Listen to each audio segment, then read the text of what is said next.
Okay, while Jade and Rose are busy relieving that moment of intolerable anguish and suspense, let's check back in with the kids for a moment.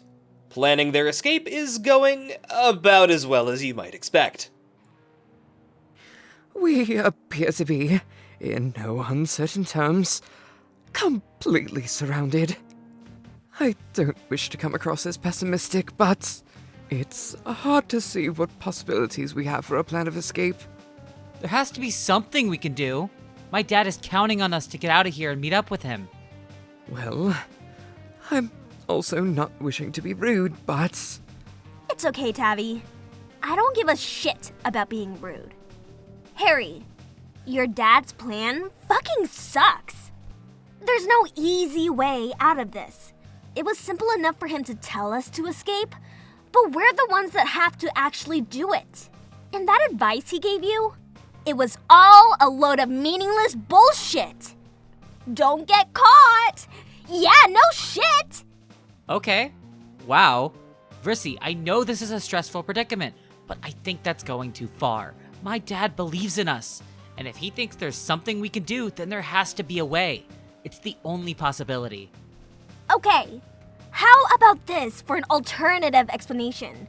Your dad is giddy and high on the thrill of something interesting happening in his life for once.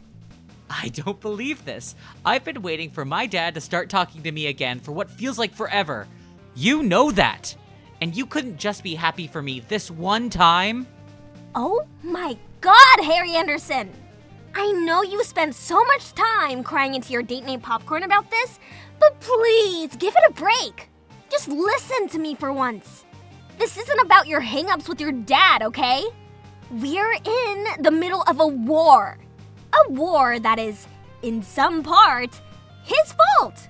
And instead of taking responsibility and acting like a grown-up, he decided to rope us all into this insane game he thinks he's playing. Vrissy, I don't think that's fair. Uncle John isn't to blame for this. Yeah, no shit, Tav. This whole situation is because of your insane Hitler mom. Okay, now, that was just uncalled for. Yeah, Harry, not cool. Oh, what? So you're just gonna pretend that his mom isn't a literal dictator? He doesn't need you to stick up for him, Vrissy. He's fucking loaded. Harry, all of our families are obscenely wealthy. We're standing in your mom's boutique living room. You can't exactly play a privilege card here. And Tavros, you don't have to defend Mr. Egbert just because you feel weird about him trying to kidnap you that one time. John's clearly got a track record of doing anything for a moment of excitement without thinking of the consequences. And look what happened! Remember what he did on Harry's birthday that one time? I told you that in strictest confidence. Tavros, he could have killed you! Why else do you think you're such a wimpy, traumatized baby? Okay, isn't the reason for that. And I feel like your implied concern for my childhood well-being is less sincere than it is an attempt to weaponize something difficult for me in order that you can win an argument with Harry Anderson. Will you all just shut up? I feel like I'm going fucking insane. Is it Weepy Wiggler tantrum hour, or are the three of you always this pathetic? Nobody answered that. It was bulge-achingly rhetorical. Just keep quiet for a moment while I insult you some more. Vrissy, you're cool and all, but I'm getting tired of this teen nonsense. John's advice totally blows, but at least he understands what needs to be done. Don't insult my friends. Only I get to do that. Tavros, stop being such a wimp. Nobody has time for this pansy clownery. Do you remember what happened to the last clown I had to deal with? Yeah, I thought so. And Harry, listen. Neither you nor your friends have anything really important going on. Your lives and your planet are a total bore. But somehow, John loves you anyway. Try and be fucking grateful for that every once in a while. Not everyone is so lucky. Anyway, forget his advice. John wasn't counting on you to get us out of this. He was counting on me. So from now on, everyone just follow my lead and do what I say. And if that doesn't sound like a good enough deal to you, then just stay out of my way. All right, I'm glad you can at least recognize when a grown-up is talking. Harry, go to your room. What? No? You're not my mom? And nobody is more grateful for that fact than me. You need to arm yourself, stupid. None of you even have a way to fight. Oh. Here, take this. What is it? It's your stupid face is what it is. Just kidding. It's a spare strife specibus. You want to prove you'd make it on Alternia? Take this and go grab a weapon. Meet us back here in a minute. What? A minute! God! All right, I'm going. Harry, go grab a weapon. All right, I'm back in my room. There's just one small problem. I don't think I own any weapons. There's the prop swords in my closet, but they're all made of foam and plastic. This is so hard. Hey, dumbass. Why are you messaging me from your bedroom? We are literally in the same house. We were just in the same argument. Yes, I know. Sorry about that. The argument, I mean. It's whatever. I didn't mean to get so mad at you and Tavros. Well, maybe I did mean to get mad at Tavros, but I still feel bad about it. Everything's just been so stressful today. Harry, I said it's whatever. Okay, but I need your help here. I only have a minute, and I can't think of anything to assign to the strife specibus. Can't you ask Vriska if she has any ideas? No, I'm not going to bother her with such a pointless question. And besides, I think she's busy right now. She's sort of huddled in a corner, muttering to herself. Huh. Maybe she's nervous. Either that or... I don't think she's nervous. But it reminds me how you get sometimes when you're practicing your lines over and over. Huh. Okay. Weird. Time's ticking, Harry. Fuck. I'm still all out of ideas. Ugh, come on. There's bound to be something up there. Anything can be a weapon if you know how to use it. That's easy for you to say on account of all the actual weapons you have in your room. Look, Harry. Just because I happen to own a lot of incredibly deadly armaments doesn't mean I couldn't improvise if necessary. It's part of what makes me badass enough to be a member of the rebellion. Blah, blah, blah. Anyway, you've got a bunch of sewing stuff in your room, right? Yeah, feel free to skip the part where you make fun of me for it. No, Dongface, I wasn't going to. Oh, then I don't understand. You need a weapon, remember? Oh! Harry, examine sewing table. Okay, there's a bunch of sharp things here. Pity you aren't one of them. Lol. Oh, har.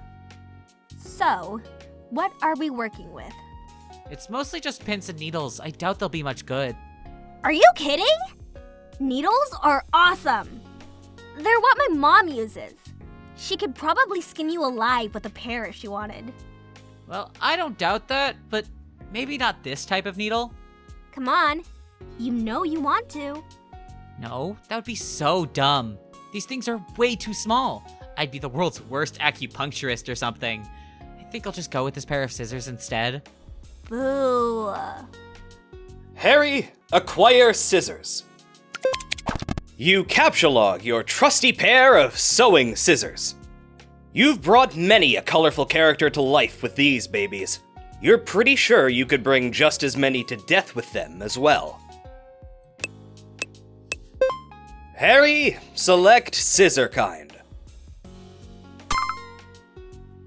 Okay, there we go. I knew all along that you had it in you. So I guess this means I've allocated the strife specibus with the scissor kind of stratus?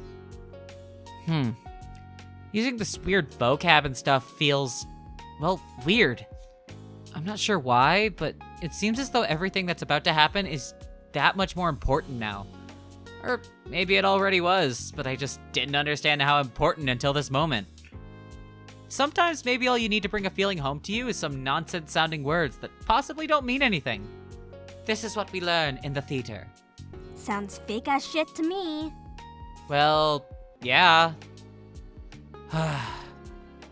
I think just a sense, but I have a feeling it's going to be...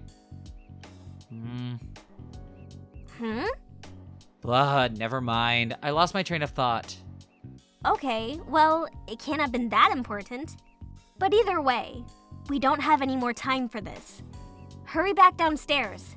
Vriska's waiting. Everyone, congregate. Okay, I think I'm as ready as I'm ever going to be, which isn't really saying very much. How about you guys?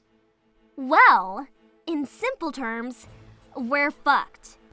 We still don't have a way out, and more reporters are showing up every second. And the moment we step outside, we're targets for the Crocker Cops. We must evade them at all costs. They are, with some certainty, under orders to capture Vrissy, and also me.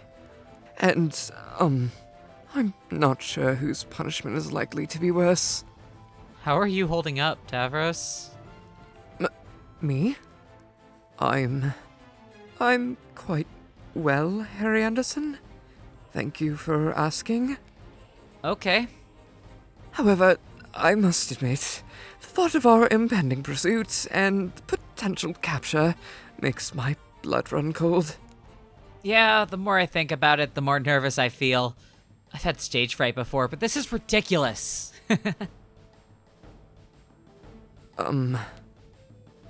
Look, Tavros, in case we don't make it out of this, I just wanted to say that All right, are we done here? Forget Forget it. I've been stuck in this room for what feels like a month, and I'm at my fucking limit. I'm out of here. But... You can't just... Vriska, we're trapped. How are we supposed to leave? You guys are free to do whatever you want, but I'm just going to use the front door. Excuse me? Later, bitches. Oh my god. there she goes. Vriska, wait! I'm coming too! Oh, fucking Christ. Joined live from a neighborhood in the Carpathian Kingdom where the perpetrators have finally decided to show their faces. Are alleged to have killed the beloved salvational figure Gamzee Makara. May his boots jingle forever in paradise. This is awful. Denounced by government sources as a band of violent rebellion extremists. Children of creators, themselves rebellion leaders. Outfits could at best be described as only moderately fashionable. Oh god, oh god, oh god. Hey, excuse me. Miss Terrorist? Care to give a statement? Oh, don't. Thought you'd never ask, buddy. You want a statement? Got one right here. Hey! Hi, humans. What's up?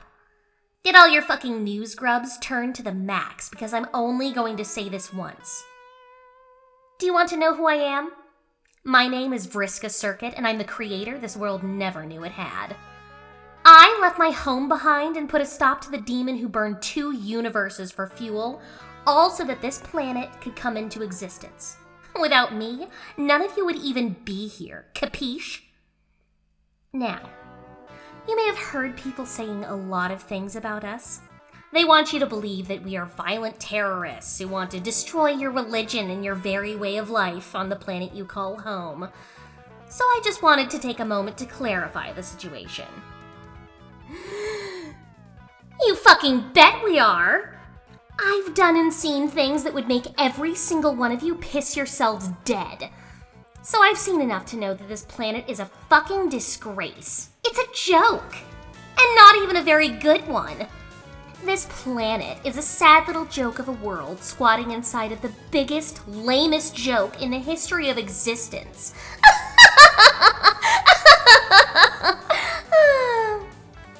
You know, I bet nobody here even knew who I was.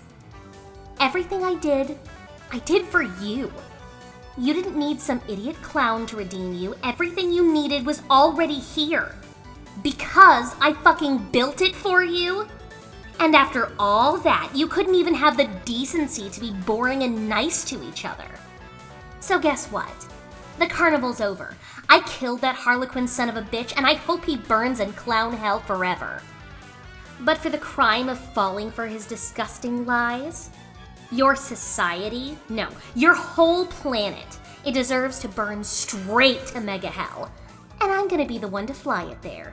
I'm gonna shatter your paradise into pieces with my bare hands and shit in its grave.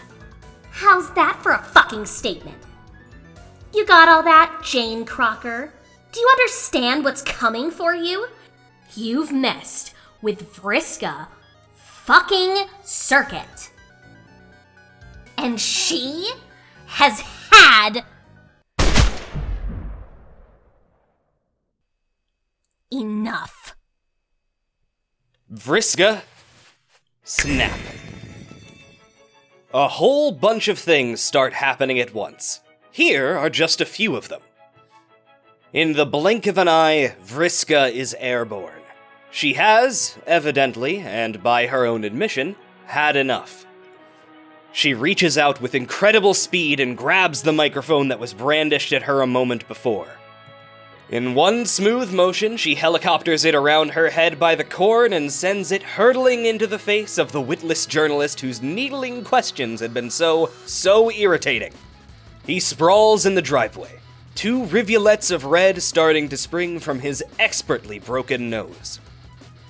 From its hole in the wall of Roxy's house, the bullet that flew over Vriska's shoulder seized with indignant rage, furious to have missed such an easy shot.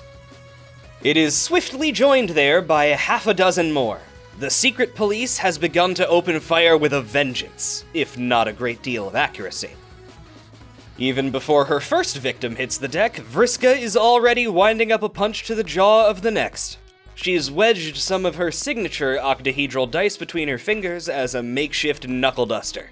There is a deliciously pointed crunching noise when her fist connects. In his hiding place, behind a moderately sized garden gnome, Tavros Crocker lets out a small, rodential squeal and puts his hands in front of his eyes. Fearing gunfire, the few paparazzi who aren't currently getting their asses handed to them by the world's angriest traffic cone start to trip over each other, diving for cover.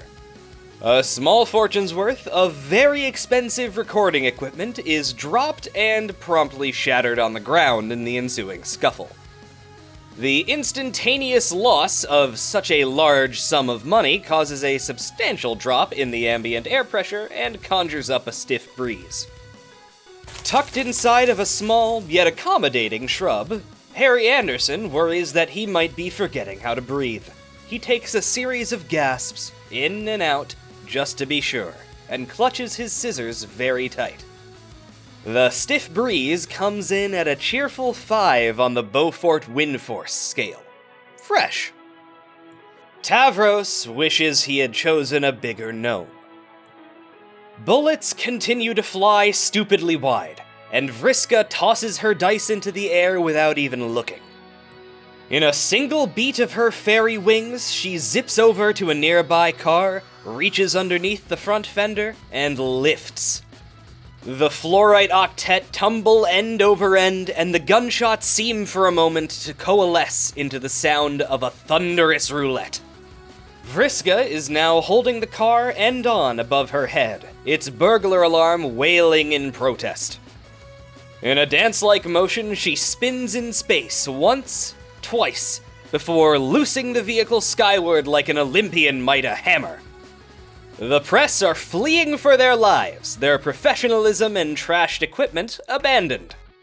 As one of the snotty-faced and terrified reporters attempts to hide in his shrub, Harry gives her a cautious jab in the leg with his scissors. Then he curls into a shaky ball and tries to remember the advice John gave him. Don't panic. The dice land. A booming, wordless voice pronounces, Canon de 8 Gribeauval. The car approaches the apex of its trajectory, and as it slows, it appears to hang in the air, in a manner quite uncharacteristic of motor vehicles yet to be fitted with hover technology. It winks coyly in the afternoon sun. Far away, in her lair, Jane Crocker grabs the two sides of her computer monitor with enough strength to snap it in two. She can't believe what she's watching. Behind her, from a shadowy corner of the room, there is an agitated growling noise and the rattle of chains. The ground begins to shake as a battery of naval cannons materialize in flashes of cerulean light and drop into formation behind Vriska. She cracks her knuckles one by one with each impact. The vibrations cause Tavros's gnome to fall over. The enfilade is halted without recording a single hit. The secret police, perched strategically in trees and behind mailboxes, are now doing a synchronized, slowly take off your badass shades and gawk at the sky type routine. The car seems to regard the laws of gravity as a mere suggestion. Vriska Circuit laughs. The guns roar. To all of this and more, Vrissy is blissfully ignorant. She doesn't register the tearful and sniveling faces of the hapless journos as they beat a hasty retreat, nor the bruised and bloody faces of the ones writhing about on the ground, their purpling eyes and gasping mouths giving them the look of particularly wronged fish. In the mayhem, she doesn't notice Harry, or Tavros, or even the toppled gnome. All of these details and more sail above her head like a home run over an especially stubby shortstop. The only thing that registers to Vrissy Merriam Lalonde in this very moment is a pair of brilliant orange eyes, framed by azure-tinted lashes and cut under with a sharp smirk. The sounds of gun and cannon fire soak half-heartedly into her auricular sponge clots. The world beneath her is shockingly still. And all the while those eyes seem to burn something deep into her, leaving pitch-black scorch marks in parts of her psyche she didn't even know existed. In all her life, Vrissy has never seen anyone look so cool. And it drives her nuts. As the blossoming fireball above wilts into an angry, smoky cloud, and flaming bits of X-Car begin to absolutely pelt it down all around her, she feels someone grab her wrist. It's Harry Anderson, wearing an expression of animal panic. His mouth moves to form words she can't hear, but the message gets across all the same. It's time to get the fuck out of here. The Crockerite Fuzz has more pressing things to worry about than giving chase. The good fortune keeping the kids safe from the deadly automotive volley does not seem to be contagious. So they flee. Through the suburbs and into the spindly checkered streets of the central Carapacian kingdom, the four of them tear their way towards the bell tower in the distance. Vriska flies out in front, a pole star the color of carrot. Immediately behind her is Tavros, whose many years of morning jogs with his father and emotional torment, his mother, have given him a frankly stupid degree of endurance, though you wouldn't think it to look at him. His glasses are beginning to slip and bounce on his slickening nose with every stride. A short way behind him is Vrissy, who is hanging back a little. Harry, still clutching her arm, is starting to lag. He has his eyes squeezed shut as he runs, and Vrissy thinks she can hear him muttering something to himself over and over between staggered breaths. Don't get caught! Don't get caught! Vrissy turns away as a mixture of pity and embarrassment threatens to join the worsening stitch in her side. Nobody gives chase. No one shouts, "Stop those kids!" in a commanding voice or implores some poor taxi driver to step on it. But they dare not slow. Tavros feels as though some dark and sinister shape is lurking just out of sight. It reminds him of the nights at home when he would sprint through tall, imposing trophy rooms and mirror-walled hallways, racing for the miserable safety of his bedroom's glow after turning the kitchen light off.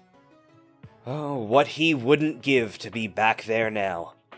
With their old lives quite exploded, he's unsure whether they're running out of the danger or into it. The brightness radiating off of Vriska has all the safety and comfort of a supernova. Vrissy, meanwhile, is considering growing her hair out. After a stomach-churning amount of frantic hightailing, the kids turn a corner and an esophageal road vomits them, finally, out into the central plaza. Compared to the cramped city streets, this wide-open space feels agoraphobic, exposed. The bell tower thrusts itself into the clear sky from the other side, all mnemonic and pointy, and its lengthening shadow beckons them to safety. Between, in the center of the large and perfect square, is the familiar Dirk Strider memorial statue, standing stoic and still. Surrounding his plinth is a circular fountain, and around the circumference, dozens of knee-high cherubic figures piss angelically inward. His affect is unreadable. Is it apathy? Boredom? Contemplation? As the kids hurry past, the shimmering particles shaken from Vriska's wings dance in the polished bronze of his shades, and for a moment, his reflective face is suffused with an aura of conspiracy. Nobody pays him the slightest bit of attention. The four stop a while at the tower's base, chests heaving for air. Nobody says anything, they just sort of stand there and ache in each other's company for a bit. Vriska alights on the ground, rakes her throat, quietly spits out a little wad of blue, and wipes her mouth unceremoniously. Tavros pats Harry Anderson tentatively on the arm. Vrissy tries to be badass and cough up something too, but she doesn't really make it work. Harry simply rests his hands on his knees, doubled over and shaking his head. Tavros looks at Vrissy over Harry's arched back and puffs out his cheeks with wide eyes. She gives him a tired half-smile in return. Vriska quietly massages a crick in her neck and rolls first one shoulder, then the other. It's unclear who cracks first, but someone does. And in an instant, all of them are dissolving into a bout of relieved giggles. It starts off as a light, bubbly kind of mirth before the sheer enormity of what they've just done sets in, and they progress to full-on belly laughing. The adrenaline in their blood turns to helium and begins to fizz, and all at once, they feel lighter than air. They survived. They're fugitives. Tavros has to take his glasses off to wipe his eyes. Vrissy laughs so hard she thinks she might be sick. Harry Anderson has to go and actually be sick, which doesn't so much kill the mood as vaguely envelop it in the smell of puke. He has a wobbly grin on his face as he wipes the spittle from his chin, though. Vriska shakes her head, getting rid of her smirk like a wet dog would its water, then puts her hands on her hips and huffs loudly up at the tower. Well, I'm not hauling all three of you up there. She walks over to the little oak door set into the bottom of the campanile. Before she can grab the handle, Tavros pipes up. We won't be able to get in that way. He starts to recount how, ever since the incident, the little oak door to the helical staircase which runs from the bottom of the tower to the belfry has been securely locked, to prevent copycats, he speculates. Vriska gets bored halfway through the explanation, though, tries the latch anyway, and is the only one who isn't surprised when the door swings politely open. Everything's coming up circuit. She bows theatrically, gesturing for the others to make their way inside, and then leaps into the air with a beat of her wings. Last one to the top is a clown fucker. They run like the wind.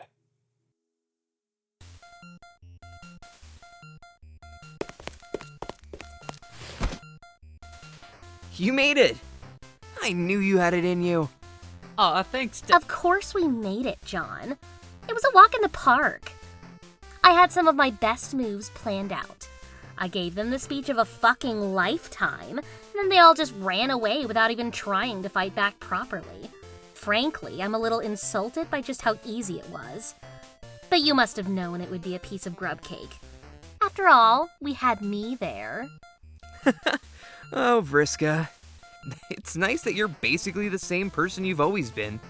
You're welcome. Honestly, I'm still a little bewildered by your being here, but I guess I'm happy to see you anyway. Especially in a context that doesn't involve any amount of kissing a Ouch! Not right now, you fuckhead! Oh, crap. Sorry. Anyway. Thanks for helping out, I guess. I can take it from here, though. Be my guest. Okay. If you don't mind, Vriska. I'd like to talk to my son, please. Oh, right, sure. Don't let me get in your way. I'll just be over here, basking in the knowledge of a job well done and plotting acts of violence. Thanks. To respect the distance. Right this second. Hate to bleed all over your touching reunion. Sorry about that, Harry Anderson. Where were we? Oh, right, your escape. I guess I already said, but I knew you had it in you. Yeah, I guess so. I realized that it was a lot to handle, though. You could say that again. It wasn't until after I hung up that I even remembered that I never gave you that strife specimen for your 16th birthday. Oh, it's okay. Vriska had a spare. I put my sewing scissors on it. It was all I really had at the time. That sounds familiar. I kind of stumbled ass backward into getting stuck with my first hammer, but after a while, I couldn't imagine having picked anything else. I'm sure you'll do some amazing things with it. You already did, in fact. I'm sure Jane is feeling really butthurt about things this very minute. The prankster's gambit is tipped back in our favor, that's for sure. Yeah. If it's alright, Dad, I don't really want to talk about it all that much right now. You're right, it was kind of a lot to go through. That's okay. We don't have to talk about that if you don't want. Honestly, who cares about Strife Specify or Prankster's Gambit or whatever? That's not what's important. I'm just glad to know you're safe. Dad? Yes, son? Can I ask you a question? Anything, son. Okay, cool. So, how come you're wearing that thing? Thing? You know, the windsock. I thought it was busy getting eaten by moths in a museum or something. Please don't tell me you broke in there just to get it back. Oh, the God tier outfit. Don't worry, I can just sort of manifest this whenever I want. Although, now that you mention it, the guys at the museum will probably be wondering where it went. Or maybe it's still there? To be honest, I have no idea whether this is the same outfit. I don't think it follows the same laws of physics and stuff that normal clothing does. They're just your basic magic pajamas at the end of the day. And it didn't occur to you to, magic them any bigger? You just look like, well, a grown adult wearing clothes for kids. It's kind of embarrassing to look at. Blah, you're right. I admit, I didn't give it a whole lot of thought. It just felt like the right thing to put on at the time. I'm pretty sure no such time has ever existed. I don't believe this. What have I ever done to deserve such cruelty from my own son? Lamau. I guess you're right, though. This whole thing is pretty uncomfortable in a lot of ways. When we get a moment, maybe the two of us could brainstorm a redesign. No pressure, though. Have a think about it anyway. In the meantime, I need to go have a quick word with the other Vriska. Rissy. Oh, right. Vrissy. Sorry. Hello there. Guess you were listening to all that. Not really. I just have a sense of hearing that's particularly attuned to the sound of other people talking about me. Or, well, I did until recently. I bet it's been a bit strange having the original Vriska around. I will say that it's very confusing having both of you in the same place at once. Oh man, now that I think about it, Dad? this feels like the perfect conditions for some identical twin type shenanigans. Like in The Parent Trap or something. I'm not sure how either of you would feel about being played by Lindsay Lohan though. Oh my god, kill me now. But anyway, Frissy, your moms called me a while ago. They sounded very worried that you weren't answering your phone. Obviously, I was busy. Well, anyway, they're on their way here. Jade is coming too. They should arrive any moment. Oh, you're kidding. Have they come now? I can see them over there.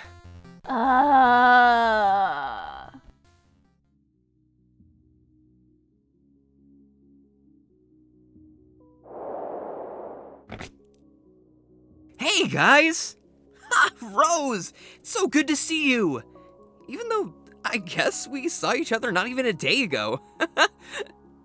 Yes, hello again, John. It's good to see you too. Oh wow! That's to be the smallest number of words you've ever greeted me with. And Jade! It's, been too long. I'm glad you're here. Hi, John. Me too? I knew you were involved with the Troll Rebellion as well, but I didn't think you'd turn up looking quite so cool. I think the camo really suits you.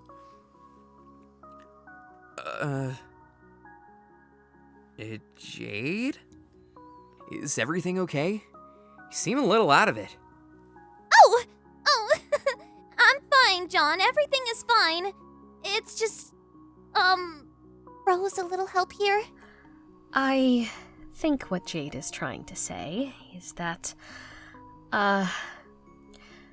to stay within your chosen topic of outfits for the moment, the two of us are currently experiencing a sudden bout of speechlessness that is not entirely unrelated to the present state of yours.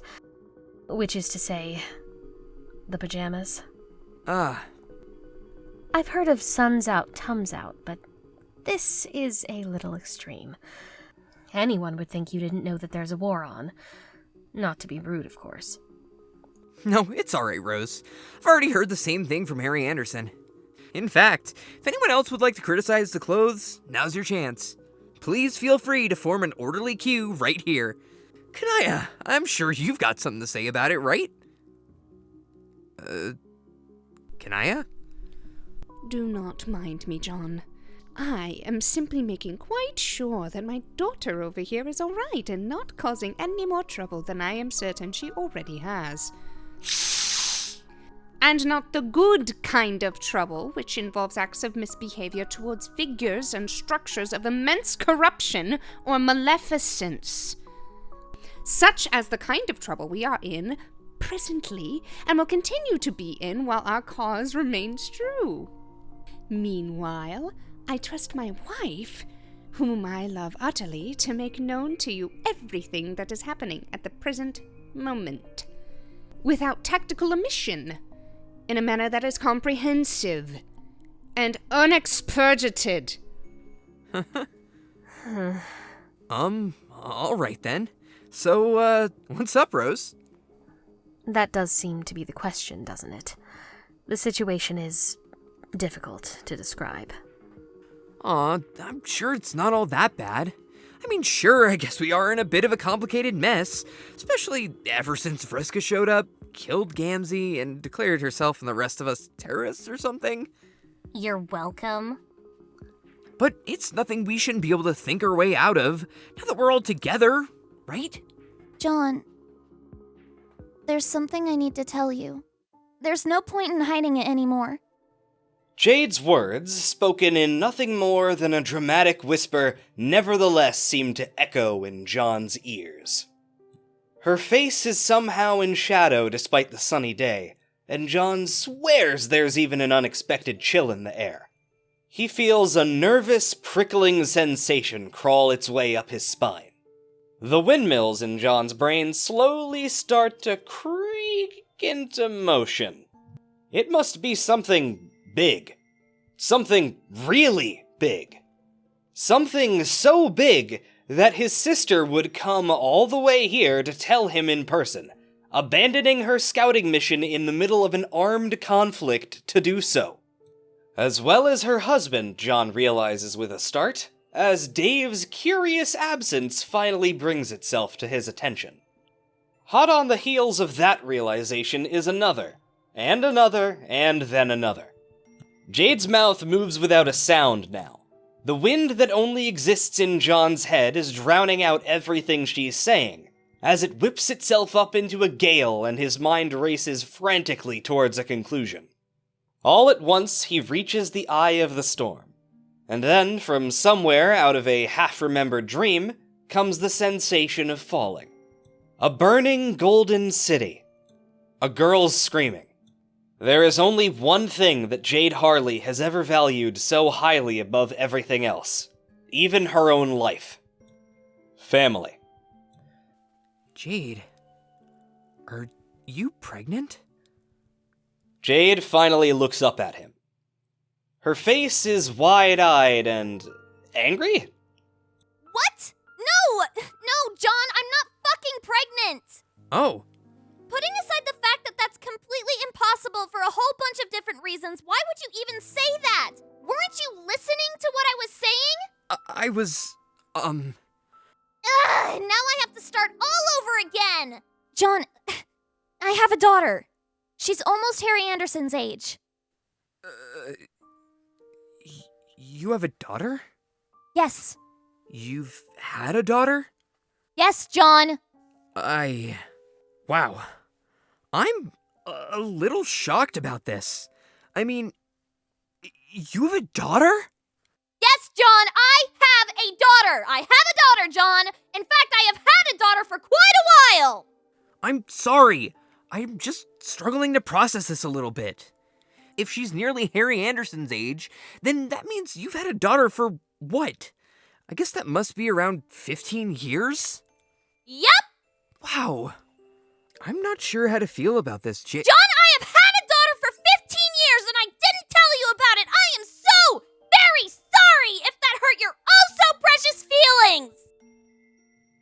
It is deathly quiet. You, of all people, don't get to judge me, okay? Everyone was getting married and having babies at the time, and I wanted that for myself so badly. You have no idea what it was like living on that fucking island with my dead grandfather, waiting for forever for you to finally wake up, and then I went through all of that nonsense all over again on the ship through the yard, and then when it was over, I thought maybe I could have something like a normal life, but then you just vanished on everyone for years. Everyone was busy building the lives we'd all been working for. Rose and Kanaya, Roxy and Callie, Jake and Dave and Carcat they were... Look, I knew, okay?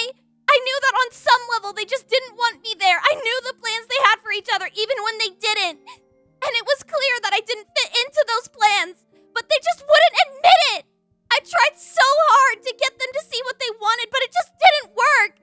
And then Carcat left, and I couldn't just leave Dave by himself after what happened to Dirk. So I stayed. I tried to be the good person and stay, but then he... Jade, it's all right. I can take it from here. Jade leans soggily into Rose's shoulder. Jade, I'm sorry, John, if you start crying as well, we shall never get anywhere. Right. Sorry. So... I'm sorry that I got a bit lost in all that. Can we rewind a little? I think that might be for the best, narratively speaking. We got a touch sidetracked. She gives Jade a gentle pat on the back as she says this. So, to rewind, Jade wanted a child of her own. But while she was with David Carcat, the three of them were unable to conceive one due to a number of reasons. They looked into adoption, but... well, let's just say that if the administration was getting uncomfortable about an adoption between a troll and a human, they were starting to be outright obstructionist when it came to one between a troll and two. Having exhausted all other options for producing or fostering a child between the three of them, Jade had to look elsewhere. You mean find a surrogate or something? Correct. It was at that point that Jade came to me. I could understand her pain quite acutely, and so I agreed to carry a child on her behalf. Without telling Kanaya. There is another heavy silence. Vrissy is stunned, all 8 pupils staring at her mother in shock. Jade is a picture of misery. Kanaya doesn't seem to be surprised, or angry, or even disappointed. She just folds her arms, expectantly. John is discovering that he can't decide what to do with his hands. He feels impossibly embarrassed. I'm not sure why I made that decision. I regret not telling Kanaya, of course, but I can't say that I regret going through with it. At the time, I didn't feel as though the deception was even all that prolonged. The whole affair was short. Purely physical, nothing more. Kanaya finally moves to stand next to her wife. She places a softly glowing hand on the shoulder that hasn't been generously watered by Jade. Rose and I have already discussed this in private before coming here. And I have therefore already said everything that I would like to say on the matter. And vis-a-vis the matter, I think that's really all there is to say. I wanted to be able to tell Vrissy this in person, however.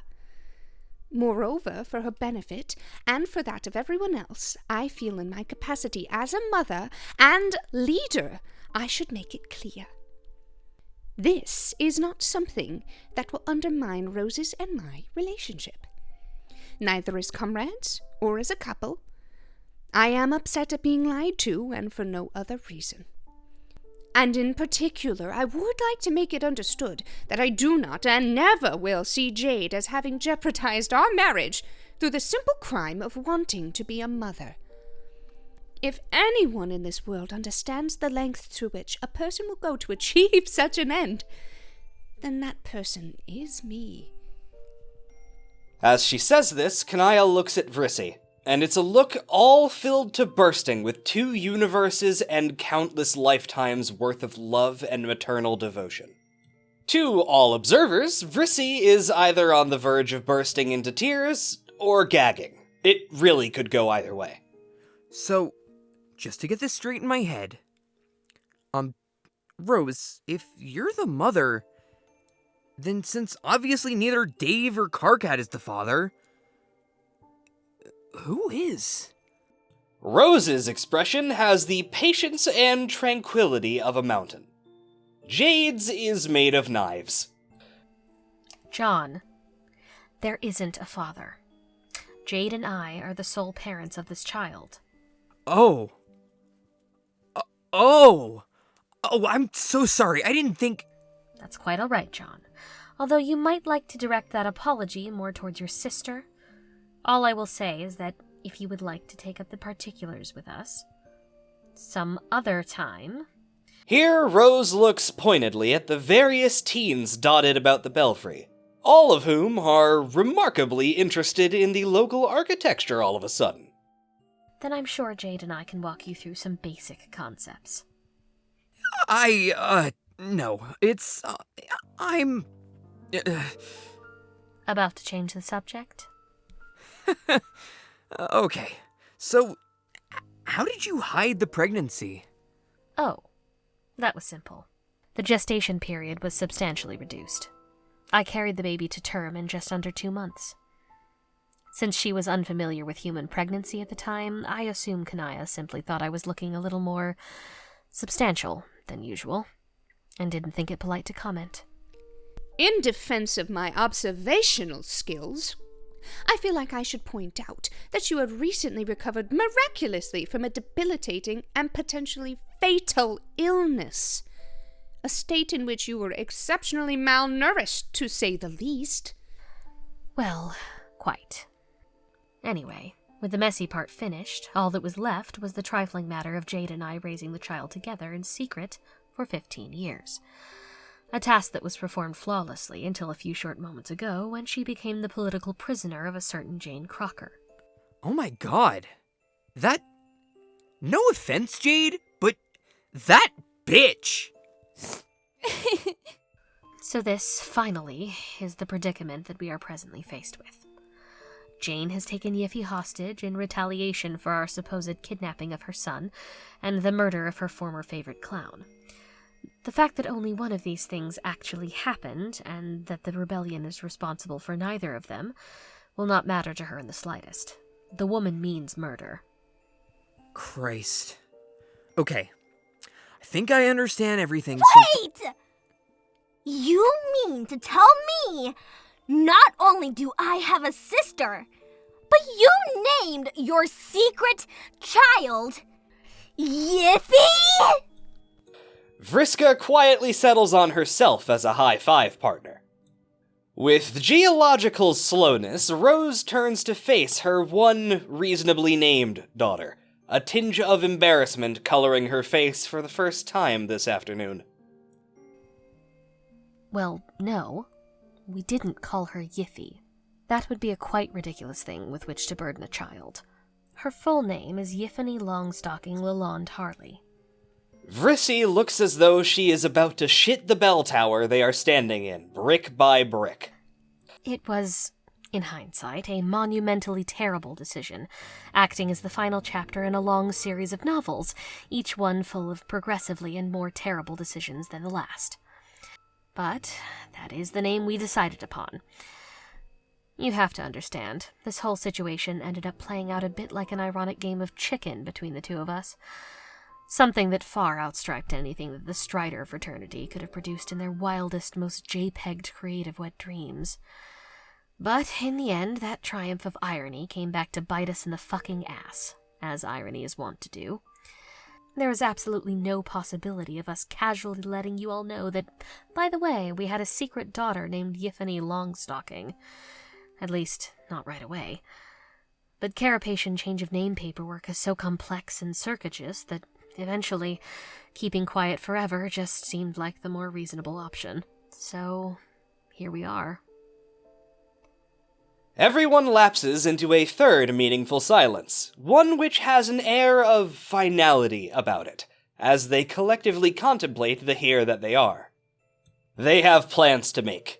Even now, Yiffy is likely being held at spoon point, subject to the mercies of a power-crazed tyrant in polyachial mourning. The war for the planet is only just getting started, and the worst is likely still to come. And yet, when Rose slowly wipes a tear from her eye and leans to touch foreheads with Kanaya, John suspects that the whole thing might just have brought them all closer together. Beside him, Harry Anderson stifles a sleepy yawn. The day which once threatened never to end is now fading from the world. As the sky above starts to purple, the heaviness of the events hanging over them dissolves in the warmth of the evening sun, and a refreshing current of air seems to blow the last traces of it away like the merest dust.